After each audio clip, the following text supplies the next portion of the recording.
శ్రీ మహాగణాధిపతయ నమః. ఐం మహాసరస్వత్యే నమః. శ్రీ లలితాంబికాదేవ్యే నమః. ఉగాది పండుగ సందర్భముగా కొత్త సంవత్సరము ద్వాదశ రాసుల వాళ్లకు ఎలా ఉండబోతూ ఉన్నది, ఈ 12 రాసుల వాళ్లకు కూడా ఎటువంటి ఉపయోగాలు ఉన్నాయి, మేలు జరుగుతుంది.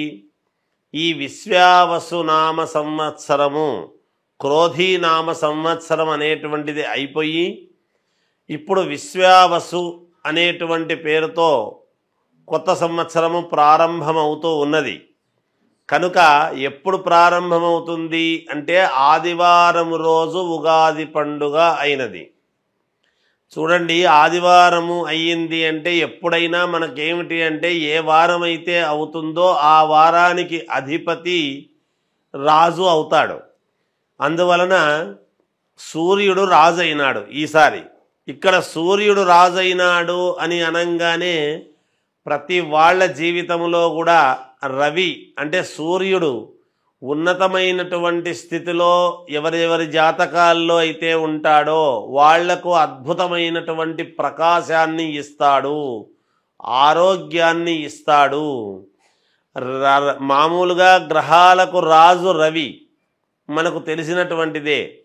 కానీ ఎవరెవరి జాతకాల్లో అయితే సూర్యుడు అనుకూలవంతముగా ఉంటాడో వాళ్లను ఒక ఉన్నతమైనటువంటి స్థితికి తీసుకువెళ్ళటం అనేటువంటిది జరుగుతుందిగాక.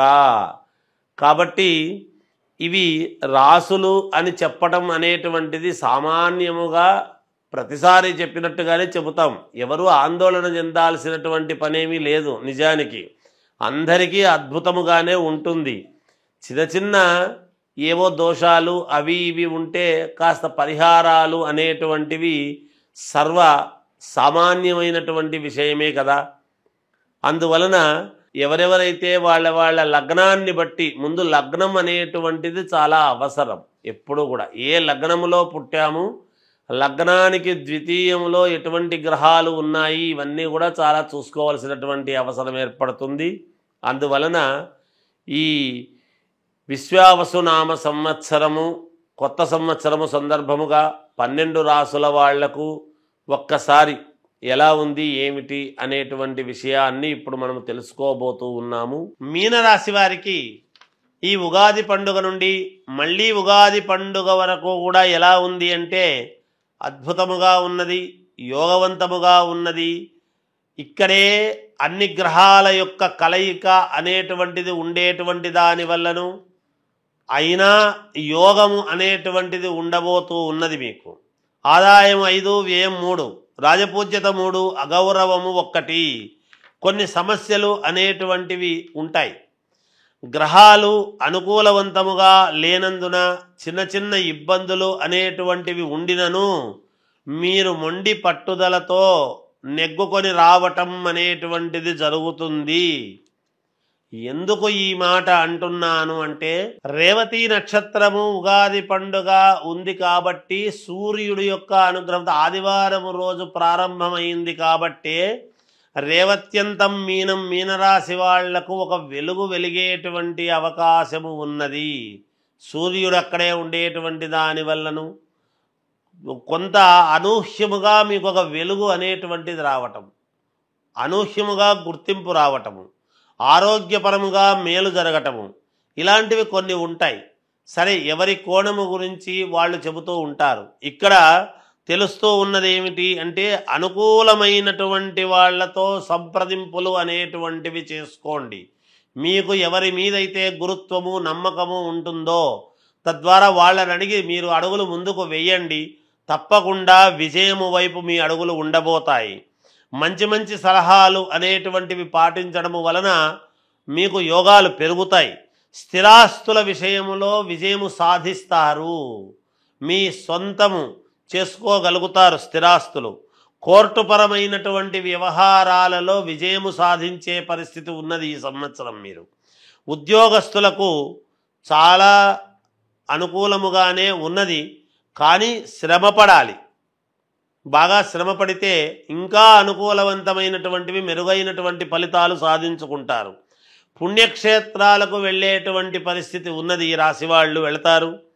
అలాగే స్థిరత్వము, ఇంతవరకు స్థిరత్వము లేనటువంటి వాళ్ళు ఒక స్థిరత్వము అనేటువంటిది ఏర్పాటు చేసుకోగలుగుతారు ఈ సంవత్సరము.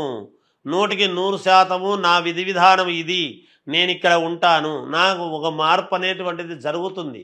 ఇంతవరకు కలిసిరానటువంటి వాళ్లకు ఈ సంవత్సరము అద్భుతముగా యోగదాయకముగా గ్రహస్థితుల వలన కలిసొచ్చేటువంటి పరిస్థితి ఉన్నది. విద్యార్థులకు చాలా అనుకూలవంతముగా ఉన్నది. విదేశాలకు వెళతారు చదువుకునేటువంటి వాళ్ళు.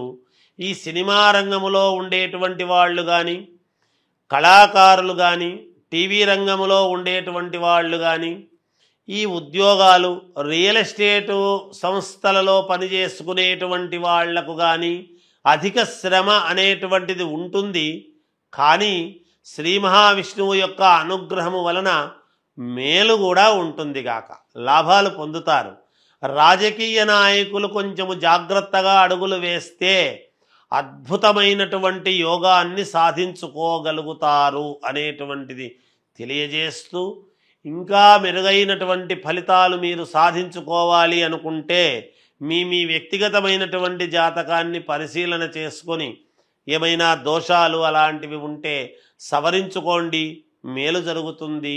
12 రాసుల వాళ్లకు కూడా, అంటే మేషము నుండి మీనరాశి వరకు కూడా మీ జాతకపరంగా ఏదైనా లోపాలు ఉంటే చేసుకునేది చేసుకుంటూ విశ్వావసునామ సంవత్సరములో మీరు ఎటువంటి పరిహారాలు చేసుకుంటే మేలు జరుగుతుంది అని గనక అనుకున్నాము అంటే, గోవుకు, అంటే ఆవులు ఉంటాయి, ఆవులో 33 కోట్ల దేవతలు ఉన్నారు అనేటువంటిది అందరికీ తెలిసినటువంటి విషయమే.